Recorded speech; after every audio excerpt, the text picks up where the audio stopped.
மாண்புமிகு அவைத் தலைவருக்கு வணக்கம். இந்த விவாதத்தில் பங்கேற்று உரையாற்றுவதற்கான வாய்ப்பை வழங்கியமைக்கு நன்றியை தெரிவித்துக் கொள்கிறேன். பொதுவான சில கோரிக்கைகளையும்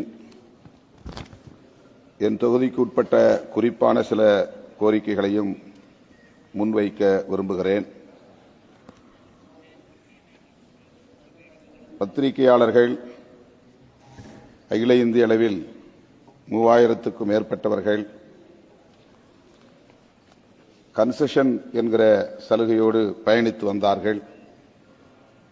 60 வயதுக்கு மேலான மூத்தவர்களும் அந்த சலுகையை பெற்று வந்தார்கள்.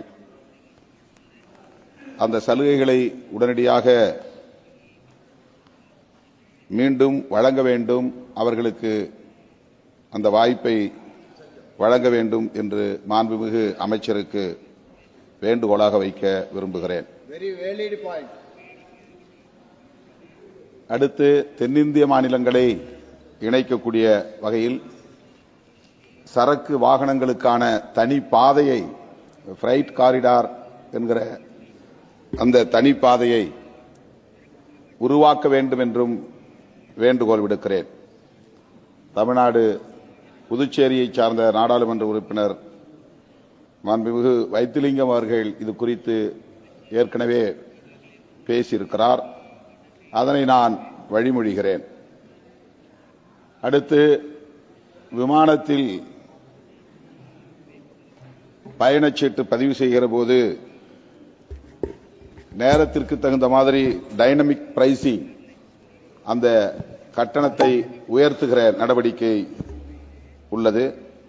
அதுபோல ரயிலிலும் டைனமிக் பிரைசிங் என்பது இப்போது நடைமுறையில் இருக்கிறது. அதை முற்றாக கைவிட வேண்டும். ஒரு பிக்சட் ரேட் என்கிற பழைய முறையே இருக்க வேண்டும் என்று நான் கேட்டுக்கொள்கிறேன். குறிப்பாக ராஜதானி, சதாப்தி, துரோந்தா எக்ஸ்பிரஸ் போன்றவற்றில் இது இப்போது நடைமுறையில் இருக்கிறது. இதனால் சாதாரணமான ஏழை எளிய குடும்பங்களை சார்ந்தவர்கள் பயன்பெற முடியாத நிலை இருக்கிறது. அதைவிட முக்கியமான இன்னொரு கோரிக்கையை நான் முன்வைக்க விரும்புகிறேன். ரயில்வே சொத்துக்களை விற்பனை செய்வது, தனியாருக்கு தாரை வார்ப்பது போன்ற நடவடிக்கைகளில் ரயில்வே துறை ஈடுபட்டு வருகிறது. அவ்வாறு செய்யுகிற போது மாநில அரசுகளின் கருத்தை கேட்பதில்லை. ரயில்வே துறைக்கு நிலம் கொடுப்பது மாநில அரசுதான். அது மாநிலங்களுக்கான சொத்து.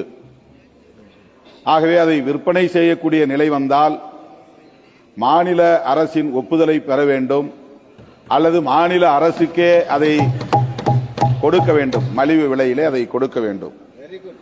மாநில அரசு அதை ஏற்க இயலாது என்ற நிலை வந்தால் அதை விற்கிற போது மாநில அரசுகளுக்குரிய பங்கை தர வேண்டும் என்று நான் இந்த நேரத்தில் வலியுறுத்த கடமைப்பட்டிருக்கிறேன்.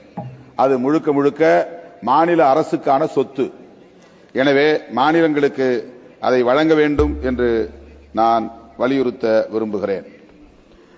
அடுத்து, மும்பை போன்ற அயல் மாநிலங்களில் வசிக்கக்கூடிய தமிழர்கள் தமிழ்நாட்டுக்கு அடிக்கடி பயணம் செய்யக்கூடியவர்களாக இருக்கிறார்கள். அதில் மும்பை வாழ் தமிழர்கள் முக்கியமான 2 விரைவு வண்டிகளுக்கான நீட்டிப்பை வலியுறுத்துகிறார்கள்.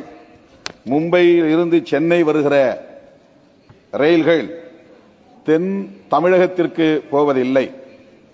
ஆகவே மும்பை சென்னை விரைவு வண்டி 22-159 22-159 இந்த விரைவு வண்டியை நெல்லை வரையில் நீட்டிக்க வேண்டும் என்று நான் வேண்டுகோள் விடுக்கிறேன்.